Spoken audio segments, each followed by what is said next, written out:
one of the things that every Christian must learn is to face the future with confidence. To face the future with confidence.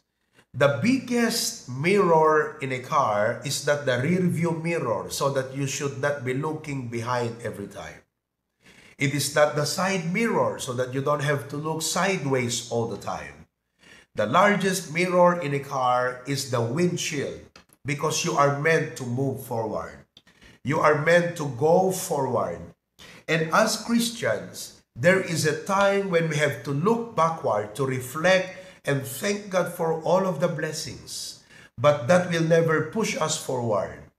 We are meant to go forward. Our theme this year, the Apostle Paul said, I press toward the mark for the prize of the high calling of God in Christ Jesus. If I will take a little time to reflect and review the goodness of God in the HBBC for the past 40 years. Now, we don't have to go back all the way 40 years ago. Just try to go back 3 years ago, because you probably have noticed, brethren, that the improvement, development, and advancement of the HBBC probably happened in the last 3 years. With all the projects we built, the properties we bought, and the churches we have established, it all happened in the last 3 years. It's just so amazing to see and look at it now, that within a span of 3 years, the Lord had accomplished tremendous things through our lives, mga kapatid, for the past 3 years. However, after 3 years, mga kapatid, we are grateful to God for that. But listen to me, we have to continue to move forward. And, kayong mga kapatid namin dyan sa Hawaii, it's a quite different environment. It's a quite different place. And we do not know what the future holds. We do not know what the future holds for our children. We do not know what the future holds, because government people come and go. You have Joe Biden now. We do not know who will be the next president. And whoever will be the next president of the U.S., we do not know what he's going to do with the U.S. And as far as the U.S. is concerned, the U.S. is a key nation to the entire world, aside from China and Russia and other countries. Hindi yan mawawala, mga kapatid, ang role ng Amerika sa buong mundo. We do not know what the future holds as far as economic is concerned. Buti sa inyo dyan, dolyar, umaangat kayo. Kami dito, hindi. Sapagkat ang dolyar, 58 pesos na po ang palitan dito sa Pilipinas. Ibig sabihin, humihina ang peso. Sabi nga ni Congressman, the peso is weak not because the peso is weak, but because the dollar is strong. Pambira, no? Ayos yun na. Okay? But we do not know what the future holds as far as economy is concerned. We do not know what the future holds as far as your body is concerned. You may feel strong now, but you do not know what the future holds. You do not know what is tomorrow. Next week, you can meet an accident. Oh, yat adayo ko man ni Apo Diyos. You do not know, you could have a, disease next week or next month. You do not know what the future holds as far as your physical life is concerned. You do not know what the future holds as far as your job is concerned. You feel like, man, my job is stable, I'm okay, I'm settled. We do not know. But in spite of all of these uncertainties, in spite of all of these fears that people feel, we as Christians, we cannot allow these things to affect us nor hinder us in moving forward in our service to God and in growing as Christians, because today I bring to you the message how to face the future with confidence. First of all, we can face the future with confidence by number 1, surrendering your fears to God. Amen? Surrendering your fears to God. The word fear is very common to everyone. Almost every person in this planet is afraid about something, is fearful about something, is apprehensive. We all have our what ifs. We all have our doubts and our uncertainties in mind. But we as Christians, we cannot allow these fears to paralyze us, to stop us, because Jesus said, worry not about tomorrow. Be careful for nothing.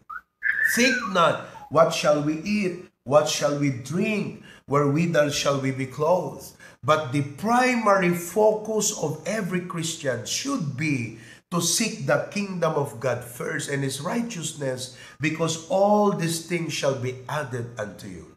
It seems that when you go around and talk to people, their primary focus, they are so consumed and occupied in mind about their fear, about their bills, about their needs, about their wants, about so many things. That's why when you invite them to church, they don't come to church. When you talk to them about the Bible, they have no room in their heart to accommodate the Word of God into their heart, because they are occupied about all of these things. I need to pay for my bill. I need to pay for my insurance. I need to buy this thing. You know, there is a lot of things that I need to say. Kaya walang panahon ang tao para sa Diyos. But then again, the Lord Jesus Christ said, seek ye first the kingdom of God. So the big question now is, being fully aware, just like any other person, being fully aware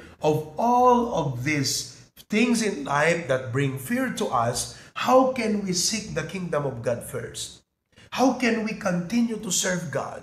How can we continue to commit in spite of the fact that we have so many needs?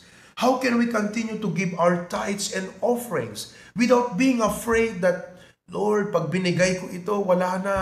Pag binigay ko ito, ubos na. Pag binigay ko ito, konti na lang. Pag binigay ko ito, paano na? How can we make those commitments? How can we obey the bidding of God in our hearts to give what we are supposed to give without being apprehensive, without being afraid na what shall we eat, what shall we drink? The answer to that is this: surrender your fears to God.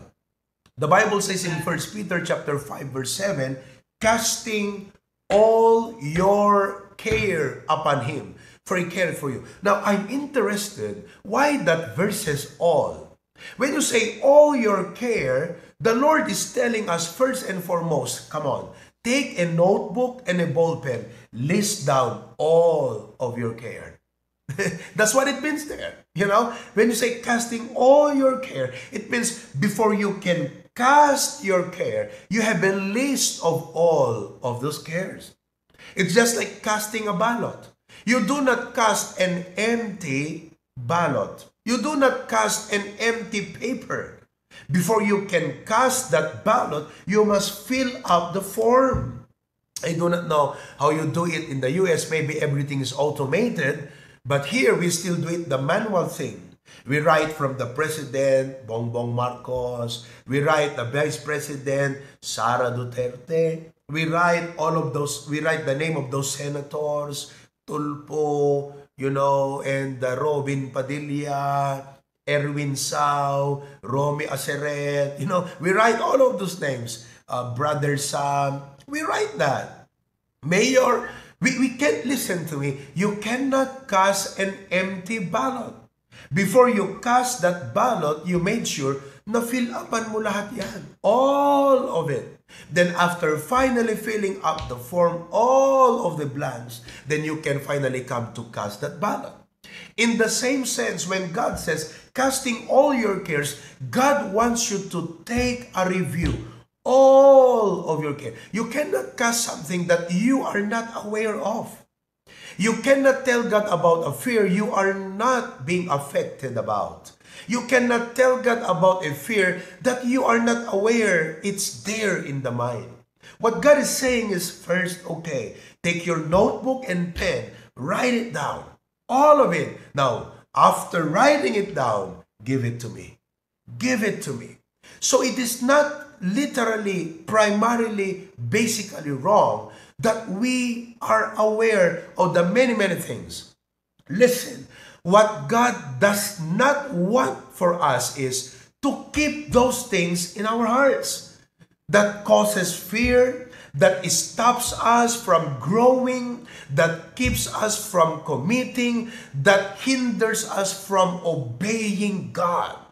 God says, give me that. I do not want those things to stop you, to hinder you from following me, from obeying me, from giving priority to my kingdom, from giving priority to that. I mean, you cannot be a soldier and face your enemy and be afraid. You cannot do that. You cannot be a servant of God. You cannot be a dynamic Christian with those fears. So God is saying, hey, okay, you have listed them down. All right, let's talk about it. Come to me. Cast it to me. And then you come to God and say, Lord, I would like to cast all of my cares. And what I'm going to do, Lord, is I'm going to talk about it before you, one after the other. God, I want you to deal with me about this area, this area, this area. That's what that verse literally means. Let's go back to that verse once again. Casting all your cares, okay, upon Him. Now, you do not cast your care upon the Facebook. You see, a lot of people, their mistake is their problems, their worries and anxieties, they spill it out on social media. They love to talk about it.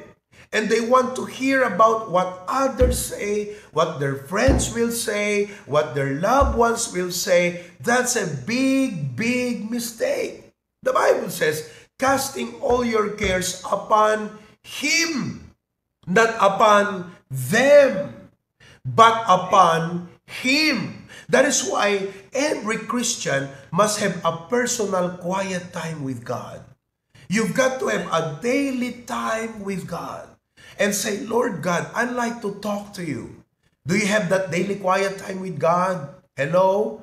Do you talk to God? When was the last time you spent time with God? The reason why you are weak is not because God is not good. He is good, but you're not talking to Him. He wants to bless you. He wants to enable you, strengthen you, remove those fears and worries in you, but you're not talking to Him. That is why casting all your cares upon Him. Why? Because He careth for you. Nobody cares for us more than God. Amen? So what should we do? Surrender your fears to God. Number 2, not only surrender your fears to God, but if you are going to face the future with confidence, secondly, we need to count on God to provide. We need to count on God to provide. Let's look at Genesis chapter 22, verse number 14. Genesis chapter 22, verse number 14. Look at this. And Abraham called the name of that place. Read that place. One more time, louder this time. Go. Praise the Lord. Our God, one of His name is Jehovah Jireh. That name speaks about His nature to provide. Praise the Lord. We have a divine provider. Amen. As it is said to this day, in the mount of the Lord it shall be seen. The background of this story was when Abraham and Isaac climbed that Mount Moriah, and Abraham was about to offer his son because God required for him. And Abraham obeyed without fear. Abraham counted that God will provide. Abraham believed that even if Isaac will die, God can actually raise him up back to life. And because of that faith, Abraham obeyed God. Listen to me. That is the whole point of this message, folks. You see, you have no idea what God has prepared for us. There will be more challenges, more projects, more opportunities. But we need to increase our faith, Amen. to trust God, to believe God. He did not fail. He will never fail us. Amen. That is why Abraham obeyed God, and they went to Mount Moriah, and when he was about to slaughter his son for an offering, God withheld him and said, Abraham, don't do that to your son. Look behind you. And when he looked behind, there was a ram caught in a thicket. Praise God. That was God's provision. Amen. God's provision. God will never fail to provide, mga kapatid. That is why, iniisip natin parang walang katapusan ang commitment. Totoo po yan, sapagkat sa langit lang po ang wala ng commitment. Kaya kung gusto nyo pong wag nang mag-commit, pakisabi lang kay Preacher Glenn, ipipetisyon ko na po kayo sa Panginoong Diyos. Panginoon, ang kapatid naming ito, ayaw nyo na pong mag-commit. Pagod na po siyang mag-commit. Kunin nyo na po, Panginoon. Amen po ba, mga kapatid? Gusto nyo bang kunin na ba kayo ng Panginoon? Sabi mo nga sa katabi mo, gusto mo bang kunin ka na ng Panginoon, kapatid? Okay? Ayaw mo pa? O sige, huwag kang mapagod mag-commit. Pero ang kailangan mo dyan, matinding pananampalataya. And I know many of you have proven God to be true. You have proven God's faithfulness. You have proven God's grace. That makes life so interesting. That makes the Christian life so delightful, mga kapatid. That the more you give, the more you obey God, the more you experience His amazing, wonderful provision in your life. While the world is dreadful, is afraid, while the world is panicking, you are facing the future with confidence because we look up to God. Amen? Count on God to provide. I would like for you to know, many of you, almost all of you, have made significant commitments for the ministry. Here's the thing that I would like to remind you. God will provide for your needs. Not only for your needs, but I believe God will provide for your wants. Your wants are your unspoken desires. We only tell God about our needs, yeah? We say, God, we need a car. God, we need a house. God, we need this. You have unspoken desires and wish and requests in your heart. Listen to me. God is aware of those desires.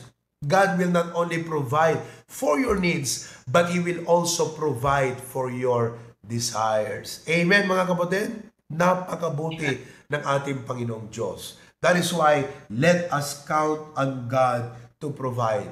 Many of you, if I ask today, mga kapatid, mag-testimony nga kayo kung paano nagpo-provide ng Panginoon sa inyong buhay, I believe many of you would readily, immediately raise up his hand and, Pastor, let me be the first to give my testimony. The HBBC is a story of God's provision. Everything you see. Next year, when you come to the Philippines, I am praying and planning to hire a bus, and we are going to tour you all around. We'll go to Batak, we'll go to Dingras, we'll go to Sarat, to Bintar, we'll go to Cagayan. Amen? And perhaps the time we will have a work by then in Ilocos Sur. We'll go around. I just want you to see what the Lord has done.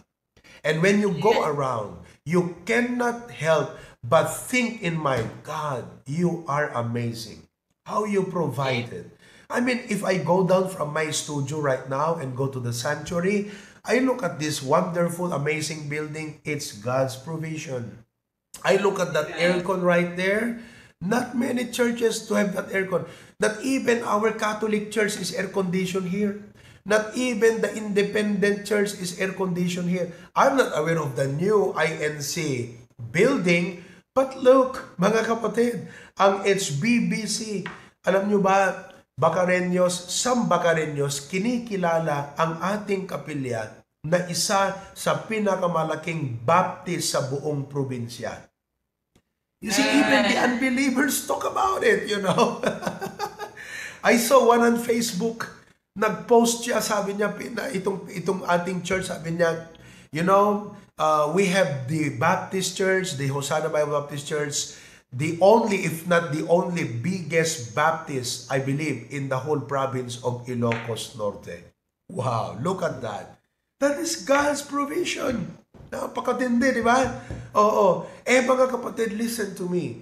I believe, personally sa inyong lahat, napaka-amazing paano mag-provide. I don't have enough time. But let me just remind you, with that widow woman, God said to Elijah, go to Zarephath, because I have commanded a widow woman to feed thee. You see, whenever we feel something, a compulsion in our heart for the ministry, that is God commanding us. God said, I have commanded a widow woman to feed thee there. You know, Elijah went to Zarephath. And do you know that is a 300-kilometer distance from the brook Cherith to the widow of Zarephath. And probably along the way, there were people who saw Elijah and said, oh, here's the prophet. Probably they said, prophet, come, rest, dine with us, kain ka rito. But Elijah said, no. God has commanded someone to feed me. Nandun sa Zarephath. And then he would move to another place and say, oh, prophet, halika rito. Dito ka muna kumain. Elijah would say, I'm sorry. May nakahanda doon. Pagdating niya sa Zarephath, what he saw was discouraging. A widow woman with the last meal. Nakakaawa, no? Nakakaawang humingi doon sa tao. Last meal niya na hihingin mo pa. Ang kapal-kapal naman ng mukha mo. Kaya, mga kapatid, talagang kaming mga pastor, makapal talaga ang mukha namin, mga kapatid. Amen? Pagpasensyaan nyo na yan. Kasi nga, nakuha naming espiritu ni Elijah. Di ba? Kaya sabi ni Elijah, feed me. Pakainin mo ako. Pambihira, sabi ng widow. Naku po sir, sabi niya, I am gathering sticks because we are going to cook this last meal and after that, we are going to die. But Elijah said, no. He said, God commanded you, you feed me. You feed me. And that widow woman, by faith, took that step of faith, cooked that meal, and gave to Elijah. And during that drought season, that woman and her child never gone hungry because God was faithful to provide. Mga kapatid, I want you to exercise your faith. I want all of us to exercise our faith. Don't base everything on sight. We do not live by sight. We walk by faith. When we walk by sight, we will be afraid. We will only see things that will make us afraid. We will only see things that will make us envious. We will only see things that will discourage us or frustrate us or disappoint us. You know, we are not walking by sight. We should live by faith. We should just obey God and count on Him to provide. Amen? Number 3, this is very important. If you are going to face the future with confidence, listen, one of the struggles of many Christians is to be able to figure out, Lord, which way? Lord, what should I do? Lord, I am faced on a crossroad. Lord, I do not know what decision to make. Am I going to stay in Hawaii? Am I going to move to California? Am I going to move to New York? Lord, I do not know. Listen to me. Those problems can bring an instability in us. You know? It can make us unstable. At pag unstable ang isang Kristiyano, sabi nga ng Bible, a double-minded man is unstable in all his ways. Ano kaya? Am I going to turn left? Am I going to turn right? You know? Ang hirap, di po ba? Ang gusto ng Panginoon, talagang straightforward po tayong sumusunod sa Kanya. So, you know, when we follow God, when we choose to obey God, there are options that we will need to give up. There are options that we will need to cancel out. There are options that we will need to deny ourselves about because the Word of God is very clear. And, you know, you're afraid like, man, I think this is a good option. This is a good option, but I'm giving this up. I'm turning my back on this because I'm following God. Lord, I do not know what would happen next. Number 3, if you're going to face the future with confidence, you need to trust God to guide you. You need to trust God to guide you. Amen? Ang talag ka lang kinapo Diyos. Listen to me. In the book of Hebrews chapter 11, it tells us that when God called Abraham from his place, God said, Abraham, get out of thy country and from thy kindred unto a place which I will bring thee there. And you know, the Bible says, Abraham obeyed God, not knowing whither he went. Look at that, folks. Just Abraham obeyed God, and he did not know what is next. He did not know how to get there, but he just obeyed God and trusted God to guide him along the way unto that land. Can you put that verse? He went not knowing whither he went. Para sa ganun, makopyan nila at mailagay nila sa kanilang notebook kung anong version. But that is in Hebrews chapter number 11. Okay? O, sige. Nilalagay na lang po yan. So, anong nangyari po? Sumunod si Abraham sa Panginoon. Umalis siya sa kanyang ano. So, yung mga options niya sa buhay, iniwan niya eh. Di ba? Na yung mga option na yon, kung tutuusin, wala siyang problema. Sapagkat stable na siya doon. Okay na siya doon. Pero ito nga yung kalooban ng Diyos. Kinakailangang iwan niya ang lahat ng yan. Tapos pupunta siya sa lugar na hindi niya alam kung saan yon. Hindi niya nakita. Ayan o, Hebrews 11:8, by faith Abraham, when he was called to go out into a place which he should after receive for inheritance, obeyed, and he went out, not knowing whither he went. In other words, he just obeyed God one step at a time. Mga kapatid, you don't have to know everything about the future. You just need to know God's will at the moment. You just need to realize that you need to stick to God's plan.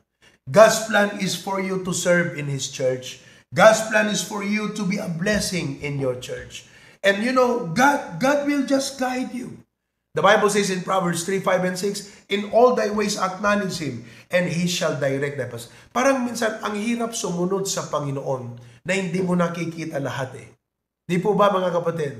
It is a human nature that before you build a building, you need to see the perspective. It is a human nature that before you board the train or you ride the bus, you know where that bus is going. And it is very important. However, there are times that God tells us about something and we don't say what the future holds. We just need to trust God to guide you. Alam nyo, kayo dyan sa Hawaii, trust God to guide you. Ang mga tanong dyan kailan ako magre-retire? Ano kaya, uuwi na ako ng Pilipinas? Siguro iniisip ni Tita Teresa, siguro 10 years na lang ako rito, magre-retire na ako. Diba? Siguro iniisip ng iba sa inyo, ang bihira, sabi siguro ni Tita Romana, 5 years na lang ako dito sa Hawaii, uwi na ako ng Pilipinas. Ano kayang mangyayari? Ano kaya? You know, if God guides, He will provide. And if God guides, He will take care of you. Just trust God to guide you. The bottom line here is this. What will really give quality to our life is our personal relationship with God. Amen? So how do we face the future with confidence? First of all, we need to surrender our fears to God. We need to count on God to provide. We need to trust God to guide us. The African impala, I don't know if you know that animal, but the African impala can jump to a height of over 10 feet. Man, that's more than a basketball player can do. Biruin mo pag tumanon, 10 feet. And can actually cover a distance of greater than 30 feet. Man, I cannot imagine how that impala could jump from his point to 30 feet. Grabe ano? Ang lakas ng talon. Ang taas na, ang layo pa. Yet, these magnificent creatures can be kept in an enclosure in a zoo with a 3-foot wall. So, i-enclose mo lang siya ng 3-foot wall ang taas, he can actually jump over that wall. You realize that? That impala can actually jump over that wall. But these animals will not jump if they cannot see where their feet will fall. In other words, they will be crippled by what they cannot see. And many Christians are crippled because they walk by sight. They cannot trust God. They don't realize that they can do more. They can actually jump higher. They can actually commit bigger. They can actually do greater things for God. But because they are walking by sight, they refuse to move. They refuse to take a step. They refuse to obey because they are afraid of what the future holds. Listen to me. If God bids, if God commands, if God works in your heart, don't be afraid. Just follow God and you will see. All of God's people say, Amen. thank you so much, dear Lord, for reminding us. This message was meant to empower us, to remind us, to continue to look to you instead of to the things around us. Because when we walk by sight, we will only be discouraged. We will only be afraid. We will be frustrated. But if we look up to you, we have the reason to move forward. We have all the reason to obey. We have all the reason to keep serving, oh God, because we count on you to provide. You are greater than our fears. You're greater than our needs. You're greater than our future. You know what the future holds. And so, dear God, thank you for reminding us. Help us to continually look upon you. In Christ's name we pray. Amen and amen.